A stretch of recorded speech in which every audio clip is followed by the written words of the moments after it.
حضرت مولانا محمد ادریس صاحب رحمت الله علیه ډیر الله والے انسانو، ډیر لوی سړی. تاسو د کلی تاسو ته به صحیح پته نه لګي، همونږ د کلی نو مونږ ته پته لګیدا. ابيګا یو امیر صاحب مونږ سره ناسو نه خبره کوله چې وای دا مولا چی کنه، وای دا څوک د خپل کلی نه تسلیمي چې زما د کلی مولا دی. نه بخیر تاسو ما ته ډیر خوشاله دي خپل مولیانو نه. استاد د مولیان ډیر نیکان او صالحان او ډیر روح خلک دی. الله جل شانه صفت نه کوم صفت ته چا مخامخ کار نه دی.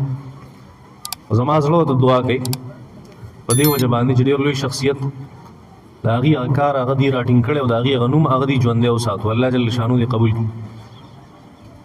اصل مسله هغه دا د انسان د لپاره چې انسان په دنیا او آخرت کې کامیابی کې کله انسان کله چې د خپل فطرت مطابق وچلیږي کنه، چې په کوم فطرت الله دې پیدا کړي په هغه طریقه باندې وچلیږي، په کومه طریقه چې الله دې پیدا کړي د هغه قانون مطابق وچلیږي، په کوم قانون چې الله دې پیدا کړي نو بیا دا انسان په دنیا کې هم کامیابیږي او په آخرت کې هم کامیابی. او هغه قانون چې کوم دی هغه فطرت هغه انساني فطرت د قرآن مجید د دې موږ له راکولو مطلب دا دی د الله جل شانو د طرف نه چې دا موږ ته ملاو شوی دی چې د انسان نه انسان جوړ شي، بس چې انسان بس صحیح انساني دا صحیح مسلمان دی.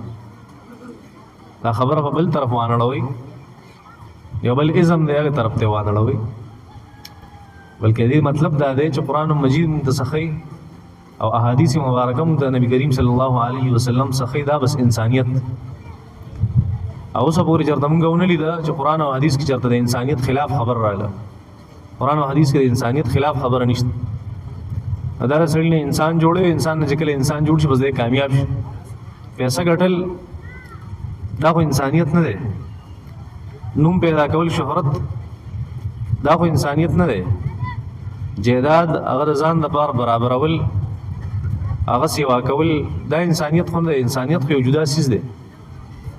علماء کرام فرمایل چې اصل سیز هغه کردار دی د انسان، انساني کردار پکار او انساني کردار الله جل شانو دا هغه طریقه خو دې دمتا که هغه انساني کردار هغه تاسو اختیار کو او د فطرت مطابق مخبل ژوندۍ هغه تیر کړی تاسو به کامیاب شئ هم په دنیا کې او هم په آخرت. صحابه کرام رضی الله عنهم نبی کریم صلی الله علیه وسلم او پیغمبر جبريل خدای الله جل شانو فرشتہ او الله جل شانو خو الله دې بس. او زموږ ذهن کې دا سوال راتلو چې را په دې قرآن او په دې سنت باندې څوک کامیابیږي پر اسکا، نو دا چې موږ نمونه او مثال هغه پکار دی چې هغه نمونه او مثال هغه زموږ په شان دی. بس الله جل شانو د نبی کریم صلی الله علیه وسلم سره سخره کینول چې د صحابه کرام ول هغه دې لحاظ سره چې هغه انسانانو بالکل زموږ په شان دي، بالکل زموږ په شان انسانانو صحابه کرام خدای او درجه د صحبت چې هغه صحبت والا درجه هغه د بل چا نشته.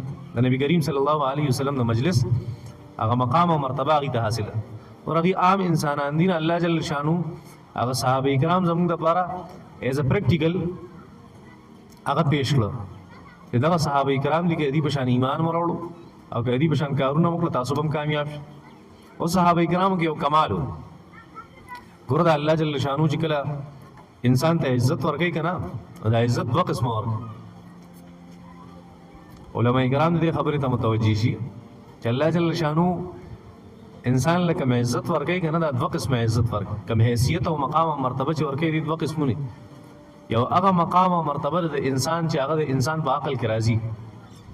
موږ یې ستوایو دا خبر د عقل مطابق ته او د عقل موافق ته، بس عقل منی دا خبر یو دا درجه دا مقام دی، دا حیثیت دی. دا کله کله انسان ته الله جل شانو ورکړي، کله کله یو عزت داسي چې هغه عزت سره په عقل کې ناراضي. دا عقل او عادت ته د انسان بالکل دا اوشلې ختمي، دا عقل سری کې داسې یو عزت الله جل شانو د انسان نصیب. هغه اولین ته هم عزت وایو ځکه زموږ سمجھ ترازی، او د دویم ته هم عزت نه وایو دي ته یو بل نوم زموږ علماء کرام چې هغه کرامت لفظ هغه عزت چې کومي هغه ذهن کې راځي عقل منی دا یو انسان را روان دی پرس کنه او لوی شخصیت ته څوک سره په خیر کوي، څوک له لاسونو خپلې، څوک به ګلونه شیندي، څوک د سیری ورچي. هلکه یو انسان بل انسان ته وایي چې یو سړی بل سړی ته وایي هلکه دا پلان کې سړی ډېر عزت والا سړی دی، الله ول ډېر عزت ورکړی یار، ډېر بهترین سړی. نو زدای هغه عزت ته هغه حیثیت او مقام او مرتبه ده چې دا سمجھ ته راځي انسان پوهیږي په دې باندې دا عزت او کله کله دا عزت چې کم دی دا خپل انتها کراس کی بس اخري حد ته ورسي نو هغه ته بیا کرامت ویل شي